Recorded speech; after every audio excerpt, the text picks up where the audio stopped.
بسم الله الرحمن الرحيم الحمد لله وحده ولا حول ذكر صدق اللہ العظیم. میں سب سے پہلے گروپ لیڈر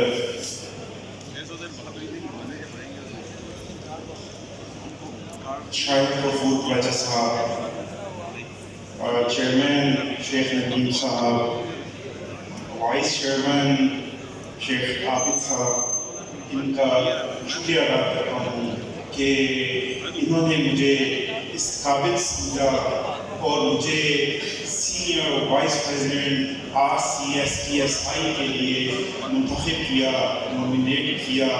میں شکریہ ادا کرتا ہوں.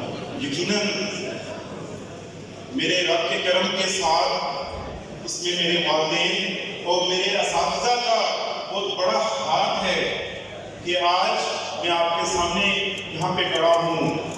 میری ان کی دعائیں اور ان کی جو محنت ہے اس کا نتیجہ ہے. میں ایک حدیث آپ کے سامنے بیان کرتا ہوں. ابن عباس رضی اللہ تعالیٰ عنہ اعتکاف میں تھے. ایک شخص ان کے پاس آتا ہے، اپنا کوئی کام بتاتا ہے. ابن عباس رضی اللہ تعالیٰ عنہ اپنا اعتکاف چھوڑ کے اس کے کام کی طرف چل پڑتے ہیں.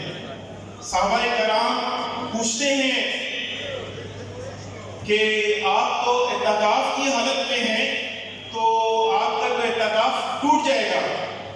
انہوں نے صحابہ کرام کو بتایا کہ حضور پاک صلی اللہ علیہ وسلم نے ان کو بتایا کہ جب آپ اپنے کسی بھائی کے کام کے لیے نکلتے ہیں تو آپ کو 10 سال کے اعتکاف کا کام آپ کو ثواب ملتا ہے.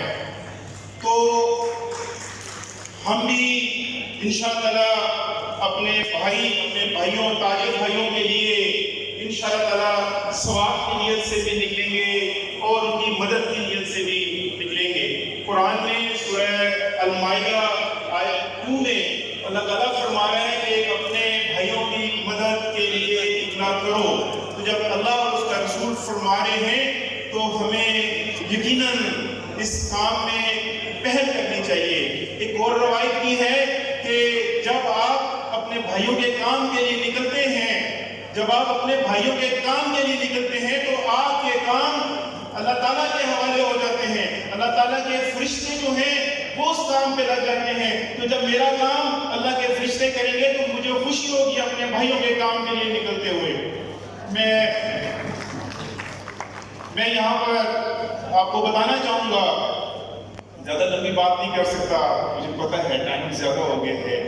میرے گروپ لیڈر نے، میرے چیئرمین نے لاسٹ ایئر مجھے ذمہ داری سونپی، مجھے ایجوکیشن کمیٹی کا چیئرمین بنایا. بہت سارے کام کیے. ہم نے ڈینگی پہ کام کیا، ہم نے ہیلتھ سیکٹر پہ کام کیا، ہم نے کووڈ پہ کام کیا. لیکن ایک کام میں آپ کے سامنے ضرور شیئر کرنا چاہوں گا. آپ سب کے نوٹس میں ہے کہ ایک شخص کی درخواست پر فیصلہ آ جاتا ہے کہ پاکستان کے 42 کینٹس میں سے جتنے بھی نجی تعلیمی ادارے ہیں ان کو دسمبر 21 میں باہر نکالنا ہے کینٹ سے. آپ کے بھائی اس کمیٹی نے دن رات کام کیا اس کے اوپر. لاکھوں طلبہ کا جو مستقبل تھا وہ دو پہ لگا ہوا تھا. لاکھوں ٹیچرز کے جو روزگار تھے وہ دو پہ لگے ہوئے تھے. ہماری جو بزنس کمیونٹی جو سکولز سے ریلیٹڈ تھے، ایجوکیشن سے ریلیٹڈ جو کام کر رہے تھے، ان کی جو انویسٹمنٹ تھی وہ ضائع ہونے جا رہی تھی.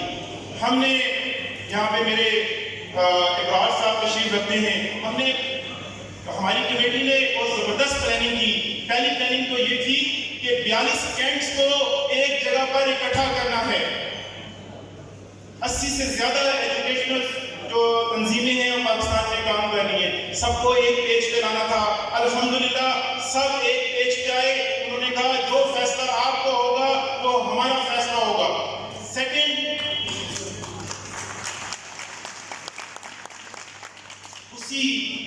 اسی حکمت عملی نے ہم نے یہ پلان بھی کی کہ ایک پریشر بلڈنگ ہونی چاہیے، پتا ہو کہ اس سیکٹر کا یہ مسئلہ ہے۔ آپ نے دیکھا ہم نے اس چوک میں جس کو ریڈ زون بولتے ہیں، لاکھوں کی تعداد میں ہمارے ٹیچرز، ہمارے والدین وہاں باہر آئے، انہوں نے احتجاج ریکارڈ کروایا۔ تیسری طرف ہم نے میڈیا کو، آج تو میڈیا پہ پابندی کی کہ ایجوکیشن سیکٹر کی کوئی بات نہیں کرنی ہے آپ نے، اس کے باوجود ہم نے ہمارے میڈیا کے دوست ہمارے ساتھ کھڑے رہے۔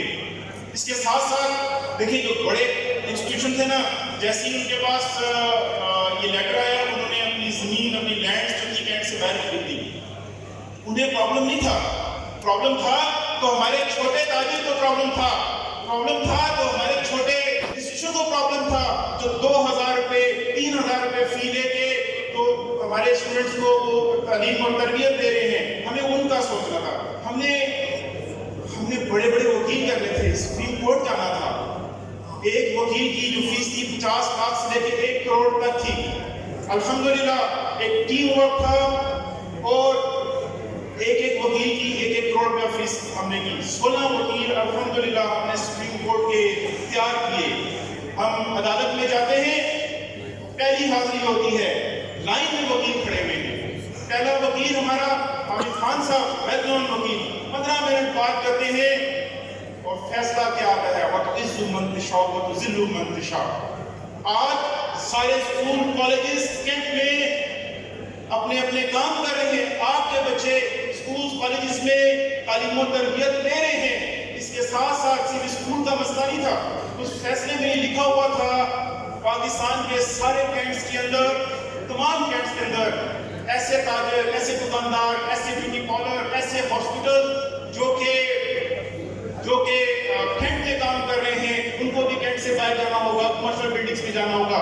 ہماری اس کمیٹی کی ورکنگ کی وجہ سے ان کا بھی فائدہ ہوگا، ان کو بھی اسٹے ملا۔ تو آپ کے سامنے یہ میری کمیٹی کی جس کا میں چیئرمین تھا، میں نے آپ کے سامنے کار کر کے رکھی۔ میں سہیل الطاف صاحب کا، میں ندیم روف صاحب کا، میں اپنے تمام لیڈرز کا شکریہ ادا کرتا ہوں کہ انہوں نے مجھے اس معاملے میں سب نے مجھے سپورٹ کیا، ایون پرائم منسٹر تک، پریزیڈنٹ پاکستان تک ہم نے اپروچ کیا۔